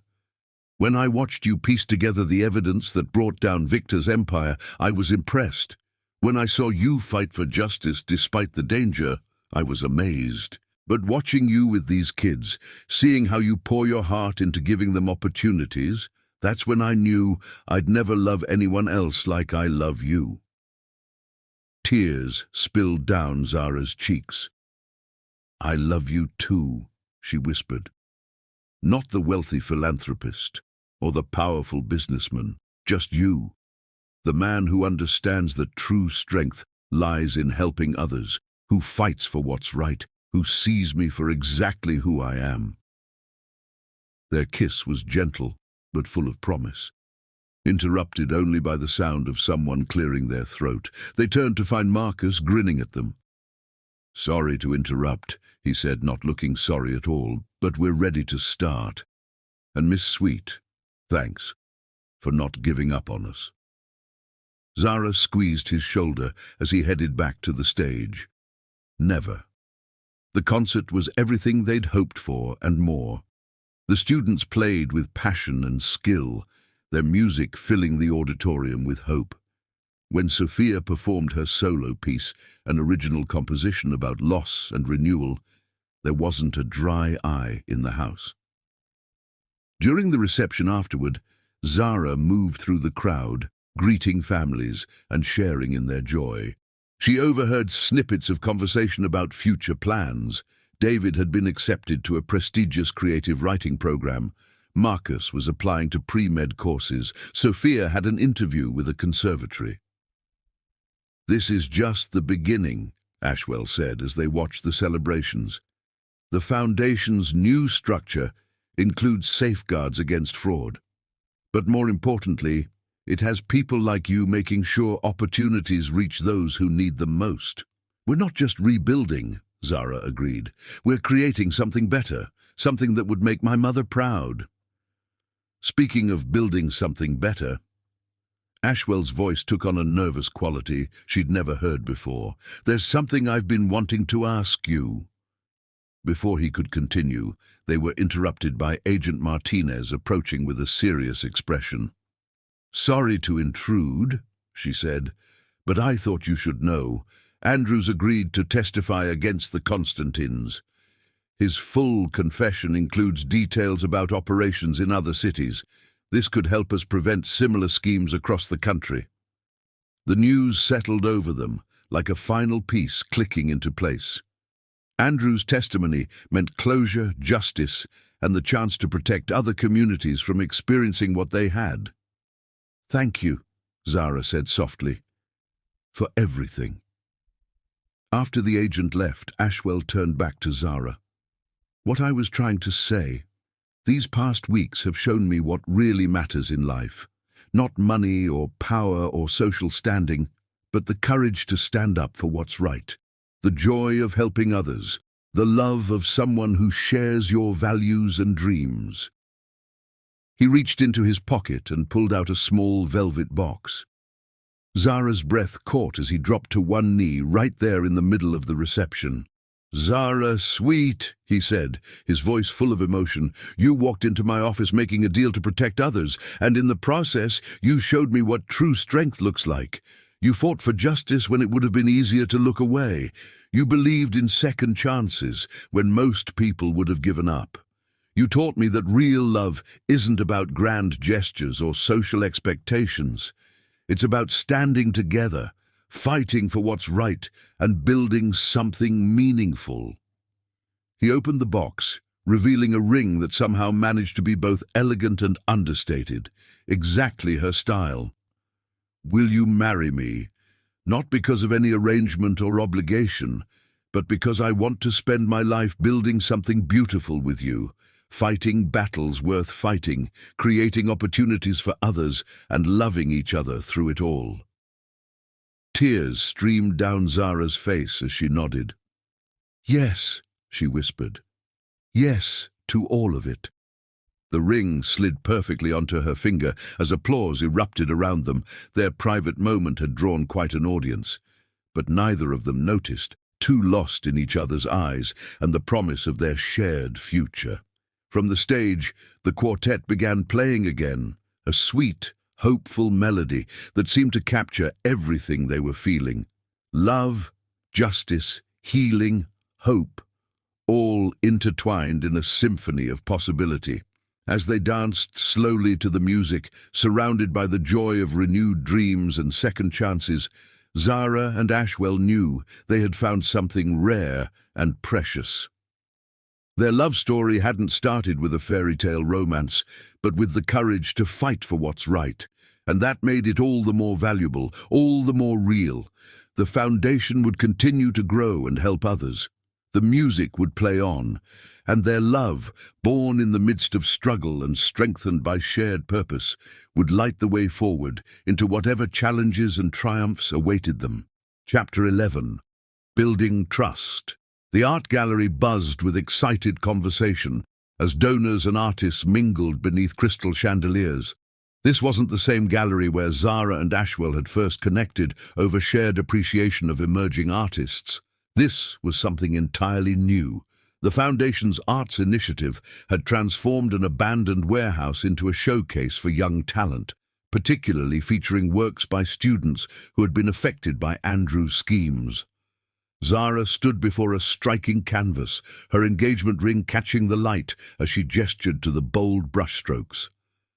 Sophia painted this after her first week back at school, she explained to an interested collector. She calls it second chances. The paintings seemed to pulse with energy, darkness giving way to light, chaos transforming into harmony. Like all the pieces in the gallery, it told a story of resilience and hope. Ashwell watched from across the room, his heart swelling with pride and love. In the 3 months since their engagement, Zara had thrown herself into revolutionizing the Foundation's approach to arts education. Under her leadership, the program had expanded beyond simple funding to create real opportunities for creative expression and healing. "She's remarkable," Maya Chen said, coming to stand beside him. The artist whose work had once captured their attention at the auction was now a key advisor for the initiative. The students trust her because they know she fought for them. "We all did," Ashwell replied, but he understood what Maya meant. Zara's connection with the students went beyond professional dedication. She saw herself in their struggles, their dreams, their determination to create beauty from pain. The gallery opening was more than just a showcase, it was a statement. Every piece on display represented a story of recovery and renewal. The Foundation's new transparency policies meant that donors could see exactly how their contributions were being used, with regular updates from the students themselves. Zara made her way through the crowd to join them, her simple black dress elegant but understated. She had refused to let her new position change her essential nature. She was still the passionate teacher who believed in the power of art to transform lives. "The Richardson Foundation just pledged full university scholarships for 5 of our students," she announced, her eyes shining, "including Sophia's conservatory tuition." Ashwell pulled her close, pressing a kiss to her temple. "You did this," he murmured. "We did this," she corrected. "All of us, working together." Maya excused herself to speak with some students, leaving them in a quiet moment amid the celebration. They moved to a more private corner, where a small sculpture garden created an intimate space reminiscent of their early encounters. "Do you remember the first time we discussed art?" Zara asked, running her fingers along a marble curve. "At the auction, when you caught me analyzing the brushwork. I remember thinking I'd never met anyone who saw beneath the surface so clearly." Ashwell took her hand, their fingers intertwining naturally. "You weren't impressed by the prestigious names or price tags. You cared about the story each piece was telling." "Art was my first love," she admitted. "Before teaching, before justice, before you, though you've certainly given it competition in the love department." He chuckled, drawing her closer. "Speaking of competition, have you thought more about the wedding plans?" Their engagement had sparked immediate media interest, with society columnists speculating about what would surely be the social event of the season, but Zara had other ideas. "Actually, yes." She turned to face him fully. "What would you think about having it here? In the gallery? Not just as a venue, but as a statement. We could turn it into a fundraiser for the arts program, showcase student work, celebrate everything we've built together." Her eyes sparkled with excitement. "Instead of expensive flower arrangements, we could display sculptures. Rather than traditional music our students could perform, make it about more than just us." Ashwell felt his heart expand with love for this woman who constantly thought of others, who saw opportunities to help in every situation. "It's perfect," he said softly.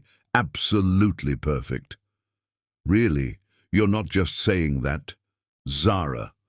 He cupped her face in his hands. "From the moment you walked into my office, you've challenged every assumption I had about how things should be done.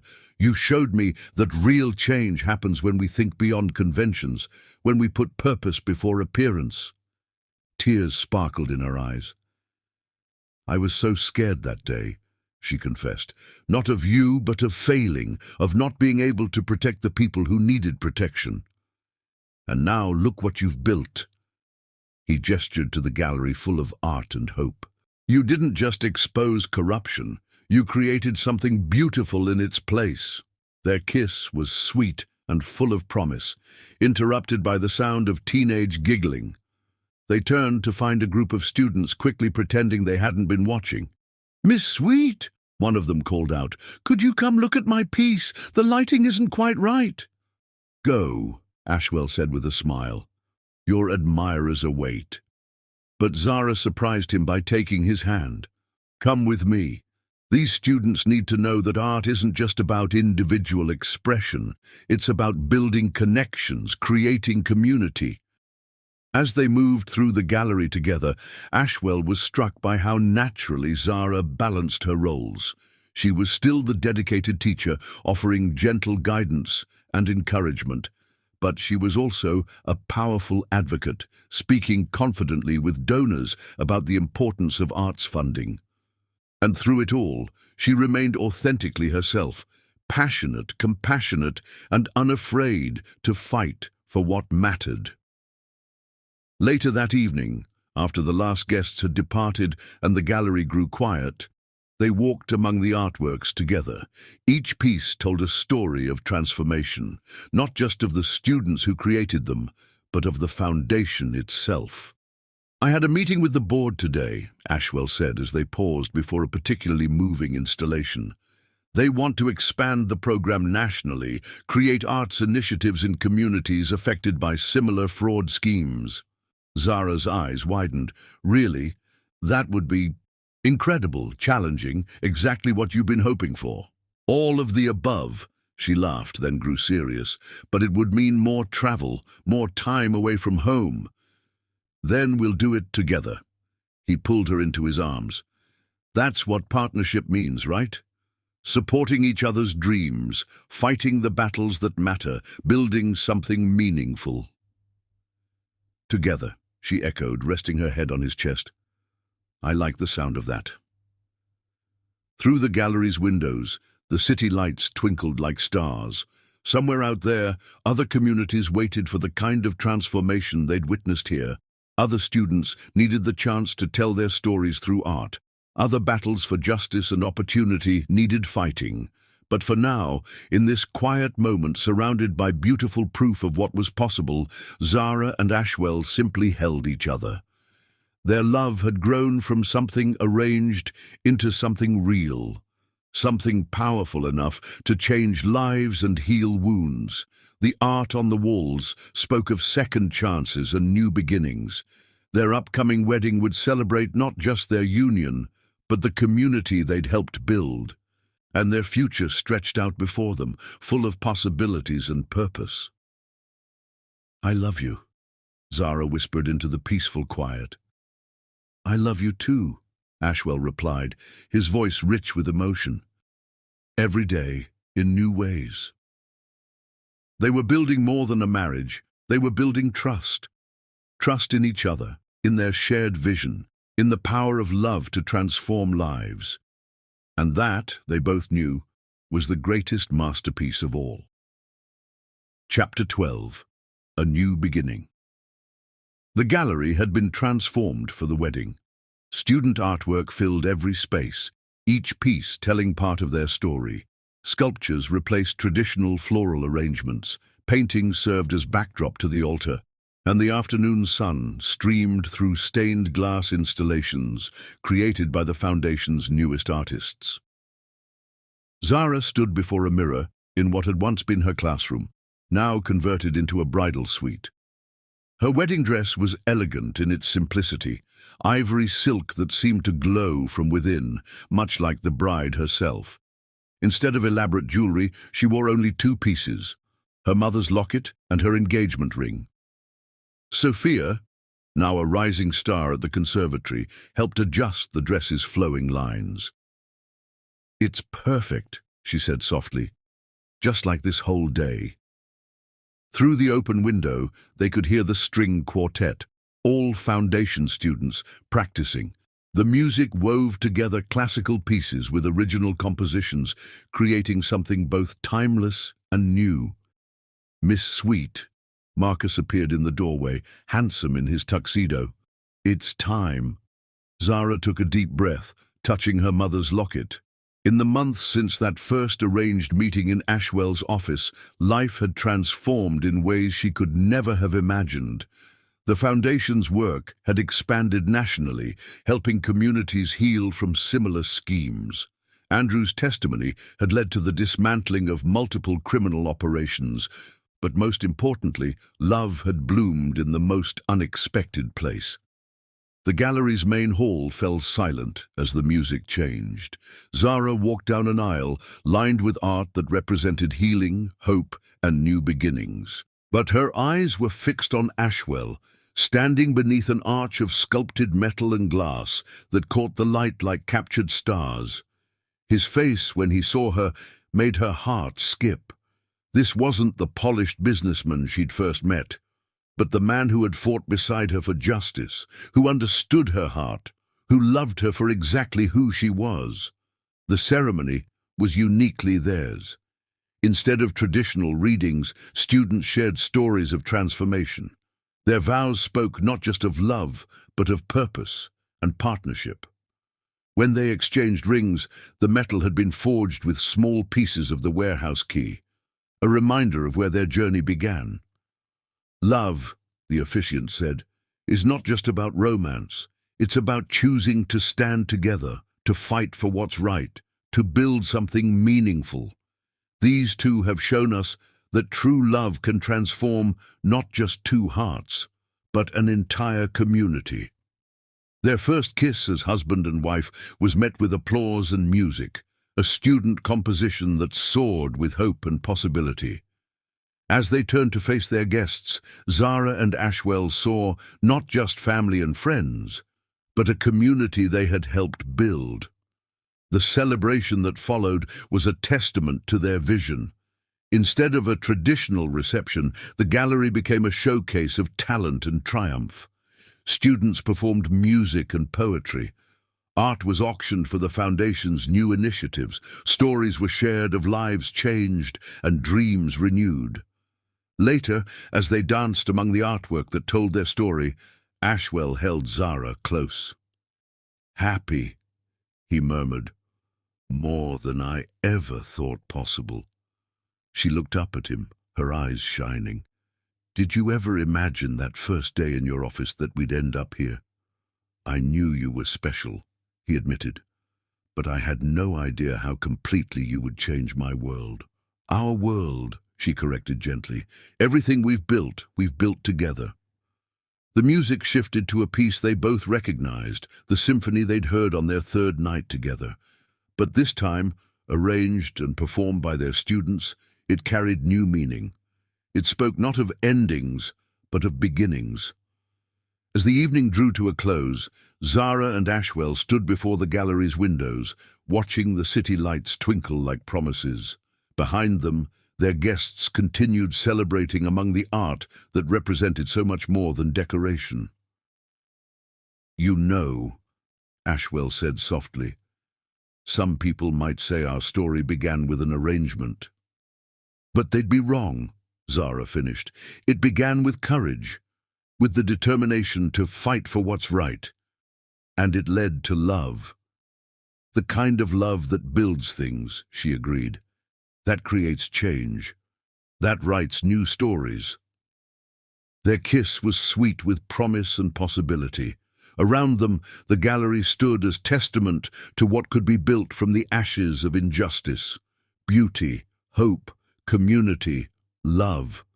Their love story hadn't followed a traditional path, but it had led them exactly where they needed to be.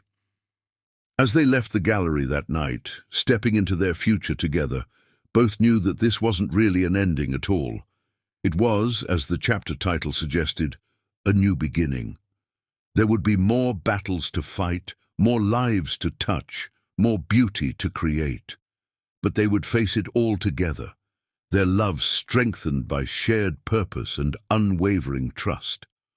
The price of freedom, they had learned, wasn't measured in arranged nights or business deals. It was measured in courage, in commitment to justice, in the willingness to fight for what matters most. And sometimes, if you were very lucky, it led to the kind of love that could transform not just two lives, but countless others.